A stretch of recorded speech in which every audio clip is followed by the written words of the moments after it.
नमस्कार, मैं हूं गीतांजलि और आप सभी का स्वागत है वर्ल्ड ऑर्गन डोनेशन डे पर हमारी इस खास पेशकश में, जहां हम बात करेंगे ऑर्गन डोनेशन से जुड़े मिथ्स और फैक्ट्स की। क्योंकि हर साल हमारे देश में हजारों लोग बस इसलिए अपनी जान गंवा देते हैं क्योंकि उन्हें सही समय पर जरूरी ऑर्गन नहीं मिल पाते। लेकिन क्या आप जानते हैं कि एक ऑर्गन डोनर अपने ऑर्गन से 8 लोगों की जान बचा सकता है? जी हाँ, तो आज ऑर्गन डोनेशन से जुड़े जो भी डर आपके मन में हैं उन्हें हम दूर करेंगे।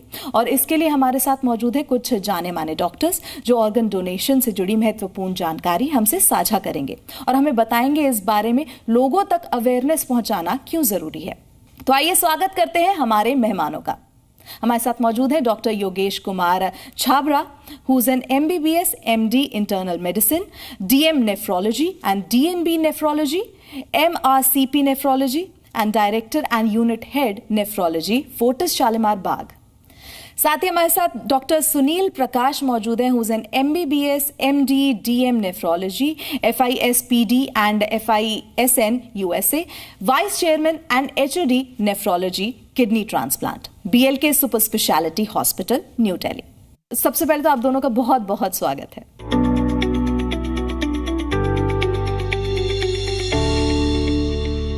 तो डॉक्टर छाबरा, सबसे पहला सवाल मेरा आपसे है, हमें बताइए ऑर्गन डोनेशन क्यों जरूरी है, खासकर भारत में?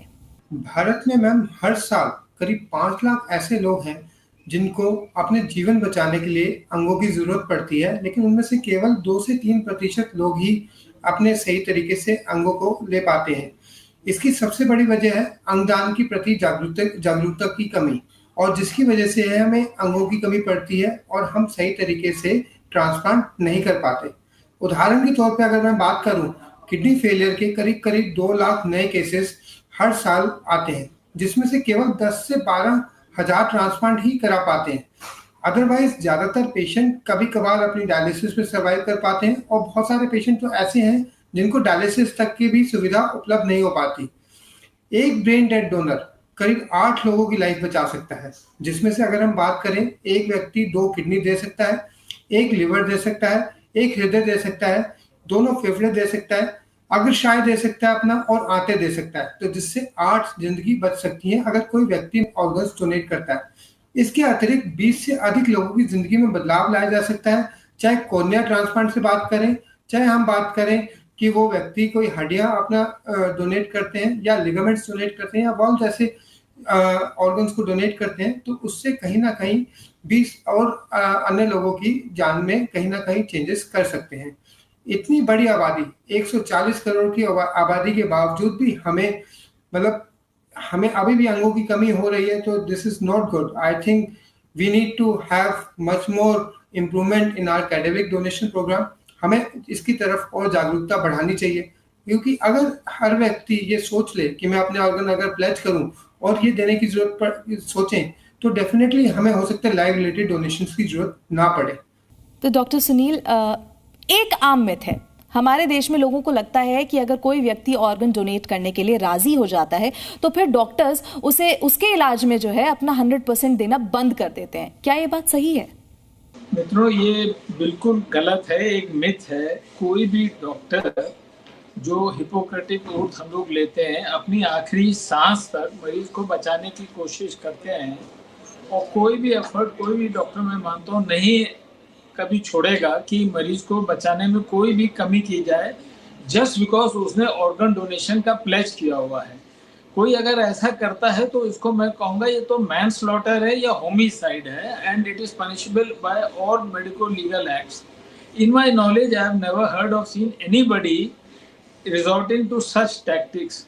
कोई भी डॉक्टर जो ट्रांसप्लांटेशन से जुड़ा है और अदरवाइज केयर में कमी नहीं करता, ये राइट मरीज को कि मरीज की केयर कम हो जाए सिर्फ उसके रिलेटिव्स और डिपेंडेंट्स पे डिपेंड करती है, एज पर लॉ भी, कि वो डू नॉट रिससिटेट या ऐसे कुछ फॉर्म साइन कर दें कि भाई फर्दर हमें मरीज की ट्रीटमेंट नहीं करानी, कि हमारा मरीज एगनी में है या पेन में है या रिजल्ट्स नहीं आ रहे।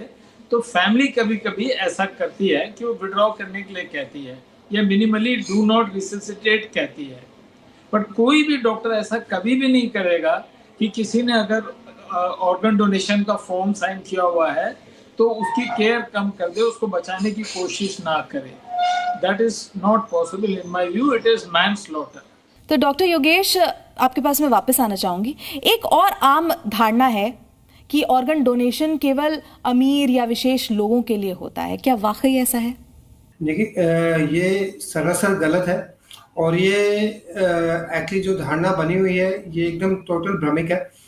अंगदान किसी भी आर्थिक स्थिति के अनुसार या जाति या धर्म या सामाजिक वर्ग के अनुसार इससे कोई लेना देना नहीं है। कोई भी व्यक्ति इस चीज के लिए पूरा हक रखता है to get a right treatment in the best वे।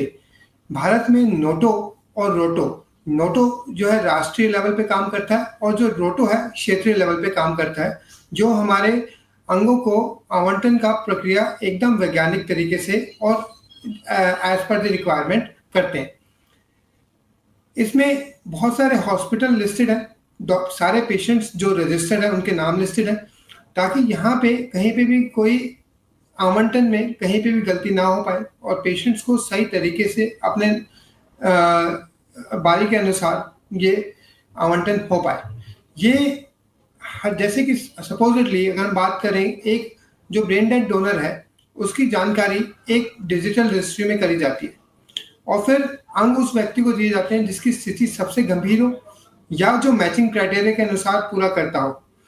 और इसमें ना कोई पैसा काम आता है ना कोई सिफारिश काम आती है। और इसको डेफिनेटली, क्योंकि ये चीज़ हम बहुत समय से देखते आ रहे हैं, तो लोगों के बहुत बार इसमें चैलेंजेस आते हैं, तो इवन आरटीआई वगैरह भी फाइल होती है। तो अगर हम उसमें देखें तो लोगों को पूरी तरह सही सुरक्षित तरीके से आवंटन हो, ये नोटो और रोटो पूरी तरह क्लियर करते हैं। इवन तमिलनाडु और महाराष्ट्र जैसे राज्यों में सार्वजनिक अस्पतालों में सैकड़ों अंग प्रत्यारोपण सफलतापूर्वक कराए गए हैं और इसमें नोटो और रोटो का बहुत इंपॉर्टेंट रोल रहा है ताकि अंगदान सही तरीके से आवंटन हो पाए। और यही एक इम्पॉर्टेंट रोल रहता है कि जहाँ पे हम हर पेशेंट को पूरी तरह उसका इलाज का हक दे पाएं। अंगदान एक मानवता की सेवा है, ना कि किसी विशेष वर्ग का विशेष अधिकार। तो डॉक्टर सुनील, हमें बताइए, क्या कोई व्यक्ति अपनी किडनी या लिवर का हिस्सा डोनेट करने के बाद नॉर्मल लाइफ जी सकता है? अगर कोई भी आदमी अपनी एक किडनी देता है तो उससे पहले हम ये देखते हैं कि उसकी दोनों किडनी बिल्कुल ठीक हो। अगर उसकी दोनों किडनी बिल्कुल ठीक हैं और वो हेल्दी है तो वो एक किडनी दे के अपनी नॉर्मल लाइफ लीड कर सकता है। और जहाँ तक लिवर का सवाल है, अब लिवर की टेक्नोलॉजी सर्जरी की इतनी एडवांस हो गई है कि स्प्लिट लिवर यानी एक लिवर का थोड़ा पार्ट काट के डोनर से लेकर रिसिपिएंट में लगाया जा सकता है। उससे पहले लिवर वॉल्यूम और सब देखते हैं और ये अश्योर करते हैं कि जो लिवर उसका रह जाएगा। लिवर के अंदर मित्रों एक रीजनरेट करने की, दोबारा अपने आप को पुराने उसमें में लाने की बहुत तासीर है। तो लिवर रीजनरेट करके अपनी पुरानी कैपेसिटी पे आ जाता है। किडनी हमें भगवान ने दो दी हैं। अगर किसी की दोनों किडनी बिल्कुल हेल्दी हैं तो एक किडनी दे सकता है, बशर्ते देने के बाद वो थोड़े अपने रेगुलर चेकअप्स कराता रहे। और एक उम्र के बाद जो नॉर्मल लोग भी होते हैं, हम और आप जैसे भी, तो उन्हें ब्लड प्रेशर, शुगर, कोलेस्ट्रॉल की बीमारियों का चांस रहता है। तो हम लोग भी ये टेस्ट कराते हैं। डोनर ये टेस्ट जरूर कराए, खास तौर से ब्लड प्रेशर का। अगर वो अपना blood pressure, weight, sugar control में रखेगा तो मेरा पूरा विश्वास है कि डोनर एक किडनी देने के बाद पूरी अपनी लाइफ लीड करेगा। मैं यहाँ ये भी ऐड करना चाहूँगा, कुछ लोग कुदरती एक ही किडनी के साथ पैदा होते हैं और 50-60 साल की उम्र तक जाके पता लगता है कि उनकी एक ही किडनी थी। और कई दफे कैंसर से किसी कारण से अगर एक किडनी निकाल दी, जैसे हमारे पूर्व प्रधानमंत्री माननीय अटल बिहारी वाजपेयी जी की एक किडनी हटाई गई थी और उसके बाद भी 30-35 साल तक वो पूर्ण अच्छे तरीके से जिए और सर्वोच्च देश के स्थान पे उन्होंने काम किया। तो एक किडनी से आदमी अपना नॉर्मल लाइफ लीड कर सकता है। डॉक्टर योगेश, आपके पास वापस आती हूँ। ट्रांसप्लांट प्रोसेस से पहले, उसके दौरान और बाद में डोनर्स और रेसिपिएंट्स को कौन कौन सी सावधानियां बरतनी चाहिए? लाइव रिलेटेड प्रोग्राम में एक रेसिपिएंट है, एक डोनर है। यानी कि जो डोनर डोनेट करना चाहता है, तो हर एक ट्रांसप्लांट प्रोग्राम का पहला उद्देश्य ये है और पहला धर्म ये है कि जो व्यक्ति डोनेट करना चाहता है वो एक स्वस्थ व्यक्ति है, वो किसी और की जान बचाने के लिए अपने आप को ओटी में लेके जा रहा है। तो हमारा बहुत बड़ा हक, हमारा बहुत बड़ा ये जिम्मेदारी बनती है कि जो देने वाला है उसको कहीं ना अभी प्रॉब्लम आए ना कभी आने वाले लाइफ में प्रॉब्लम आए, उसके लिए उनको बहुत सारे बैटरी ऑफ टेस्ट के थ्रू जाना पड़ता है ताकि उनकी फिटनेस अभी भी मौजूद रहे और आगे भी मौजूद रहे। और इसके लिए इवन मनोवैज्ञानिक तौर पे साइकेट्रिक कंसल्टेशन और बहुत सारी चीज़ों का, इवन कई बारी अगर अनरिलेटेड होते हैं तो हो सकता है उसमें इवन उसके बैंक अकाउंट्स वगैरह, ताकि कोई भी व्यक्ति जो दे रहा है ये क्लियर हो it he is giving because of love and affection, not because of any force और not because of any financial transaction. ये सब चीजें क्लियर करके तभी हम आगे बढ़ते हैं। और बात करते हैं कि डोनर को कोई भी लॉन्ग टर्म मेडिकेशन की आवश्यकता नहीं पड़ती, जबकि रेसिपिएंट जो कि पहले से अस्वस्थ व्यक्ति है, वो यानी कि कोई किडनी का पेशेंट है जो डायलिसिस पे है और जिसके लिए हम कोई ना कहीं ऑर्गन्स के लिए इंतजाम करके उसमें ऑर्गन मिल पाता है, तो उसके लिए भी हमें इंश्योर करना है कि वो इतना स्वस्थ हो कि इतनी बड़ी सर्जरी को झेल पाए। और इसके लिए बहुत सारे टेस्ट करने पड़ते हैं जिसमें अगर वो क्लियर होते हैं तभी हम आगे बढ़ते हैं। और इसके अलावा इम्पॉर्टेंट ये रहता है क्योंकि ये पेशेंट्स को लंबे समय इम्यूनोसप्रेशन चलता है, तो इनको कोई भी मैलिग्नेंसी से रिलेटेड या कोई इन्फेक्शन रिलेटेड कोई भी प्रॉब्लम ऐसे ना हो जिससे हम इनको आगे लॉन्ग टर्म इम्यूनोसप्रेशन ना दे पाए।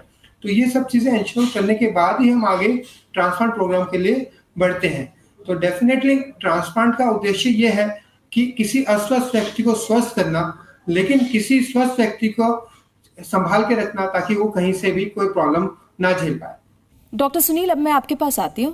कैडावरिक डोनर या ब्रेन डेथ, इसके मामले में परिवार ये जानना चाहता है कि मरीज ब्रेन डेड है या नहीं। आप ये कैसे तय करते हैं और परिवार को क्या समझाते हैं? बहुत ही महत्वपूर्ण सवाल है।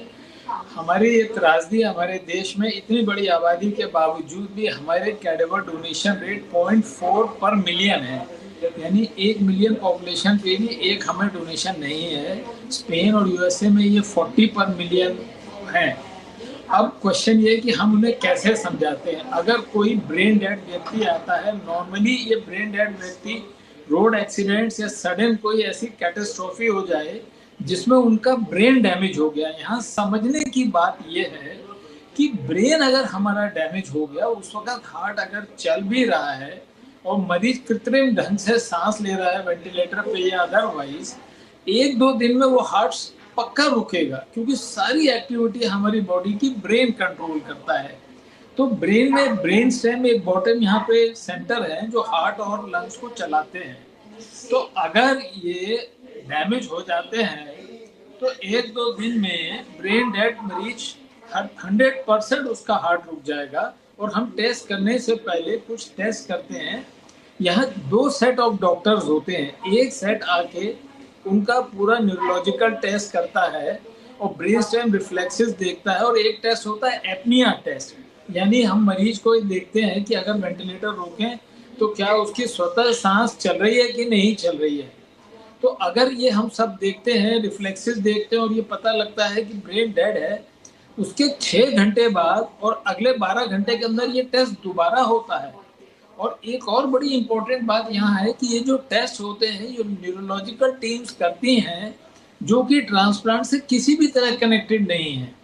और ट्रांसप्लांट नेफ्रोलॉजिस्ट और ट्रांसप्लांट सर्जन्स इस ब्रेन डेड की एक्सेसिबिलिटी और उसके डिसीजन में बिल्कुल भी इन्वॉल्व नहीं हो सकते। कहने का मतलब है अलग सेट ऑफ डॉक्टर्स ये इस्टेब्लिश करते हैं 2 दफे, 24 घंटे 12 घंटे के अंदर 2 दफे इस्टेब्लिश करते हैं कि वो ब्रेन डेड है। और अगर ये इस्टेब्लिश हो गया वो ब्रेन डेड है तो ये एक फैक्ट है, मेडिकल फैक्ट है कि नेक्स्ट 24-48 आवर्स में उसका हार्ट रुक जाएगा। तो इस गोल्डन पीरियड में सारे डेवलप्ड नेशन, सिविलाइज्ड नेशंस जो है उसके ऑर्गन्स निकाल के, लिवर, किडनी, पैनक्रियास, सारे ऑर्गन निकाल के बहुत सारी लाइफ बचा लेते हैं। एक आदमी मरने से पहले 8 ऑर्गन्स डोनेट कर सकता है, 8 फैमिलीज को दोबारा से वो लाइटन कर सकता है। तो इसमें बिल्कुल भी कोई डाउट रखते ही नहीं कभी। जैसा मैंने फिर संक्षेप में कहूँ कि डॉक्टर जो ये इस्टेब्लिश करेंगे कि वो ब्रेन डेड है, वो ये भी देखेंगे कोई दवा तो नहीं ऐसी चल रही, कोई एनेस्थीसिया तो ऐसा नहीं दे रहे जिससे ब्रेन डेड हो जाए मरीज या ब्रेन स्लो हो जाए। जब ये सारे एक्सक्लूजन हो जाते हैं कि कोई ब्रेन का इन्फेक्शन नहीं है, कोई दवाई नहीं है, कोई एनेस्थीसिया नहीं है, तभी जो है उसको ब्रेन डेड डिक्लेयर करते हैं और उसको रिपीट करके देखते हैं ब्रेन डेड, कि वास्तव में वो ब्रेन डेड है।